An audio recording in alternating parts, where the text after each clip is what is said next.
राजकारणामध्ये एकतर फडणवीस तरी राहतील किंवा मी तरी राहीन, सरळ आहात तोपर्यंत सरळ राहू, वाकड्यात गेलात तर तोडून टाकू, उद्धव ठाकरेंचा थेट इशारा। उद्धव ठाकरेंकडून समाजात तेढ निर्माण करण्याचा प्रयत्न, ठाकरे कुणाच्या भरवशावर चिथावणी देत नाहीत, चंद्रशेखर बावनकुळेंचा हल्लाबोल।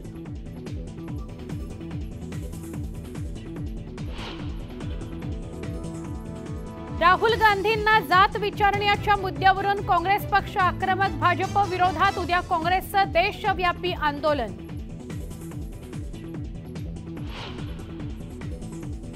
केरळमध्ये हाहाकार, वायनाडमधील मृतांचा आकडा 172 वर, अद्यापही अनेक जण ढिगाऱ्याखाली अडकल्याची भीती। वायनाडमधील घटनेवरून संसदेत खडाजंगी, आठवडाभर आधीच अलर्ट दिल्याचा अमित शहांचा दावा, केरळ सरकारने दुर्लक्ष केल्याचा आरोप। राजधानी दिल्लीला पावसानं झोडपलं, अनेक भागात साचलं पाणी, हवामान विभागाकडून रेड अलर्ट जारी। राज्यात पुढील 4 ते 5 दिवस पावसाचा जोर कायम राहणार, हवामान विभागाचा अंदाज, कोकणात 3 दिवस मुसळधार पावसाचा इशारा। आरोपींना अटक करण्याकरता गेलेल्या पोलिसांवर गरम पाणी ओतलं, भाईंदरमधल्या वालचंद नगरमधला प्रकार, तिघांना घेतलं ताब्यात। बिर्याणीच्या वजनाच्या किरकोळ कारणावरून हॉटेल मालक आणि तरुणामध्ये हाणामारी, रायगडच्या पालीमधली घटना, तरुणावर पोलीस ठाण्यात गुन्हा दाखल।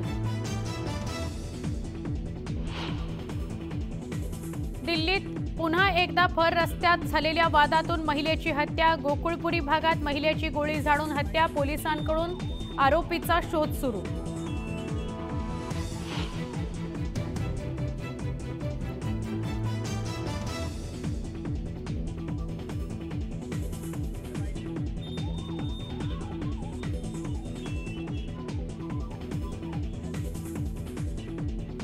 पॅरिस ऑलिम्पिकमध्ये मराठी डंका, कोल्हापूरचा पठ्या स्वप्नील कुसाळेची 50 मीटर एअर 3 पोझिशन प्रकारामध्ये अंतिम फेरीत धडक, उद्या पदकाकरता लावणार निशाणा।